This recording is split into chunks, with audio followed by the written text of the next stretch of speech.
ఈ రోజు మనం వీడియోలో నడునొప్పి గల కారణాల గురించి మనం తెలుసుకుందాం. నడునొప్పి అనగానే మనలో చాలా మంది సడన్ గా అటెన్షన్ పే చేయడం మొదలు పెడతాం. ఎందుకంటే నడునొప్పి అనుభవించని మనిషే ఉండడు అనడంలో అతిశయోక్తి లేదు. అది పెద్దవాళ్ళు కానివ్వండి, వయసు పైబడిన వాళ్ళు కానివ్వండి, చివరికి స్కూల్కి వెళ్ళి చిన్న పిల్లలు కూడా ఏదో ఒక సమయంలో నడునొప్పి అని కానీ మెడ నొప్పి అని కానీ అంటూనే ఉంటారు. సో ఈ రోజు మన వీడియోలో నడునొప్పి గల కారణాలని మనం తెలుసుకుందాం. ముఖ్యంగా 70% మందిలో నడునొప్పి గల ప్రధానమైన కారణం ఈ నడుము వెనక భాగంలో ఉండే కండరాలు పట్టేయడం వల్ల కానీ, చిక్కబట్టడం వల్ల కానీ, బలహీన పడిపోవడం వల్ల కానీ చాలా మందిలో నడునొప్పి అనేది వస్తూ ఉంటుంది.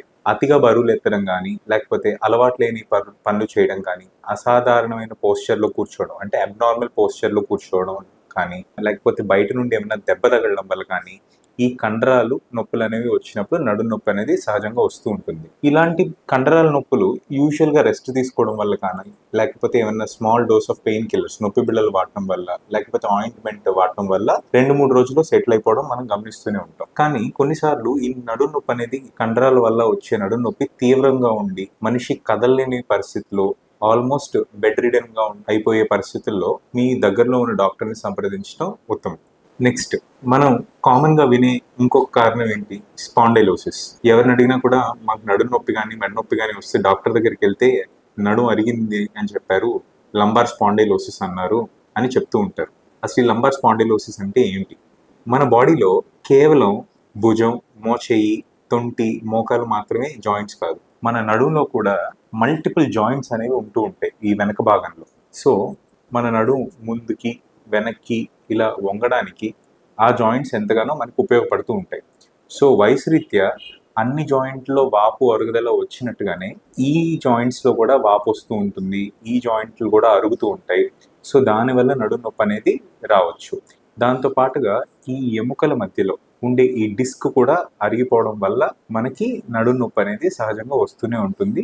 ఇదే మనం కామన్ గా మాట్లాడుకునే లంబార్ స్పాండిలోసిస్. ఇది వయసు పైబడిన వాళ్ళలో, షుగర్ ఉన్న వాళ్ళలో, థైరాయిడ్ ఉన్న వాళ్ళలో, లేకపోతే అదుపు బరువు ఉన్న వాళ్ళలో ఎక్కువగా మనం చూస్తూ ఉంటాం. సో ఈ లంబార్ స్పాండిలోసిస్ అనేది కేవలం 60-70 సంవత్సరాల తర్వాత వాళ్ళకే వస్తుందా అంటే కాదండి.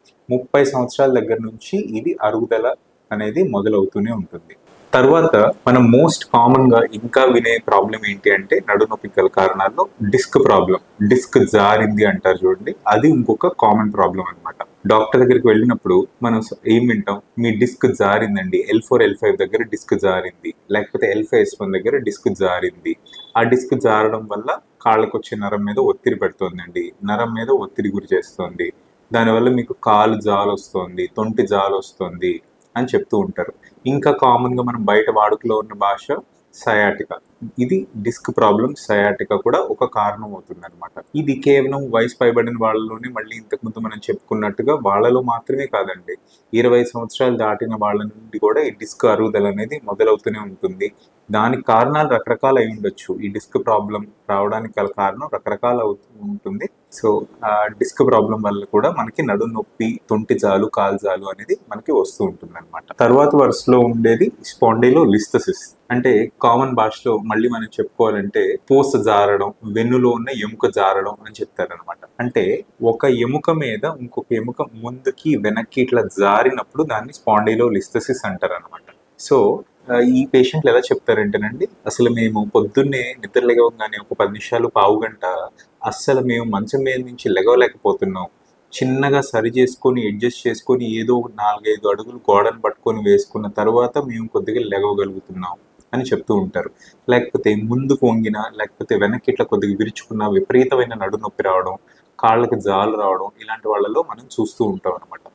ఈ ఇబ్బంది అనేది పుట్టుకతో రావచ్చు, లేకపోతే ఏమైనా దెబ్బ తగిలి ఎముక విరిగినప్పుడు రావచ్చు, లేకపోతే వయసు రీత్యా మనం ఇందాక మాట్లాడుకున్న జాయింట్ల అరుగుదల వల్ల కూడా ఈ స్పాండైలోలిస్థెసిస్ అనే ప్రాబ్లం అనేది తలెత్తుతూ ఉంటుంది. ఇంకొక problem spinal canal stenosis. Spinal canal stenosis అంటే ఏంటంటేనండి, మన నడుములో ఈ వెన్నుపాము వెళ్ళే త్రోవ ఉంటుందండి. మన బ్రెయిన్ నుంచి కింద దాకా వెన్నుపాము అనేది ట్రావెల్ చేస్తూనే ఉంటుంది. ఈ వెన్నుపాము వెళ్ళే త్రోవ మూసుకుపోతే గనక మనకి ఆ నరాలన్నీ ఒత్తిడికి గురయ్యి కాళ్ళకి జాలు రావడం, కాళ్ళు పట్టు తప్పడం, నడవడమే ఇబ్బందిగా మారుతూ ఉంటుంది అనమాట. సో ఈ స్పైనల్ కెనాల్ స్టెనోసిస్ అనేది మనం యూజువల్గా 50 ఇయర్స్ పైబడిన వాళ్ళలో, 50 సంవత్సరాలు పైబడిన వాళ్ళలో మనం ఎక్కువగా చూస్తూ ఉంటాం. ముఖ్యంగా షుగర్ పేషెంట్లో ఇంకొంచెం ఎక్కువగా మనం చూస్తూ ఉంటాం అనమాట. ఇదే కాకుండా నడుము నొప్పికి దెబ్బలు తగిలి ఫ్రాక్చర్స్ అవ్వడం వల్ల కానివ్వండి, లేకపోతే వయసు రీత్యా వచ్చే వంకర్లు, నడుములో వచ్చే వంకర్లు కానివ్వండి, లేకపోతే ఇన్ఫెక్షన్లు కానివ్వండి, ముఖ్యంగా ఆస్టియోపోరోటిక్ ఫ్రాక్చర్స్ ఆర్ ఆస్టియోపోరోసిస్. ఈ ఆస్టియోపోరోసిస్ గురించి మనం సపరేట్ వీడియో చేసుకుందామండి. ఎందుకంటే దీని గురించి మాట్లాడుతూ వెళ్తూ ఉంటే ఎంతసేపైనా మాట్లాడొచ్చు. అంత కామన్ ప్రాబ్లం అనమాట. ఇదే కాకుండా చాలా తక్కువ మందిలో ఏంటంటేనండి, కొన్నిసార్లు మన వెన్నుముక్కలో కూడా క్యాన్సర్ గడ్డలు కానీ, కణుతులు కానీ ఫామ్ అయ్యే అవకాశం ఉంటుంది. సో వాటి వల్ల కూడా నడుము నొప్పి వచ్చే ఛాన్స్ ఉంటుంది. సో మనం ఫస్ట్ ఆఫ్ ఆల్ ఈ కారణాలన్నీ మనం తెలుసుకోవడం వల్ల ఏంటంటేనండి, మనం ఎటువంటి ఇబ్బంది పడుతున్నాం, మనం ఎట్లాగా దీనికి చికిత్స తీసుకుంటే మంచిది అనే ఒక అవగాహన మనకి కలుగుతుంది. ఇక నుండి వచ్చే వీడియోస్లో మనం ఇందాక మాట్లాడుకున్న ప్రతి టాపిక్ గురించి ఇంకొంచెం డీటెయిల్గా మాట్లాడుకుందాం. వాటికి అవైలబుల్గా ఉన్న అడ్వాన్స్డ్ ట్రీట్మెంట్స్, ఆధునిక వైద్యం గురించి కూడా మనం మాట్లాడుకుందాం.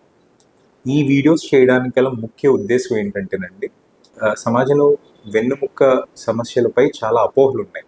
ఆ అపోహల్ని తొలగించి, వెన్నుముక్క సమస్యల గురించి అవగాహన కల్పించి, వీలైనంత వరకు ఇబ్బంది పడే వాళ్ళకి మనం ట్రీట్మెంట్ ఇచ్చి, ఆధునికమైన వైద్య పద్ధతులను వాళ్ళకి తెలిసేలాగా చేసి, వాళ్ళని ఆ ఇబ్బంది నుంచి దూరం చేయడమే మన వీడియోస్ యొక్క ముఖ్య ఉద్దేశం.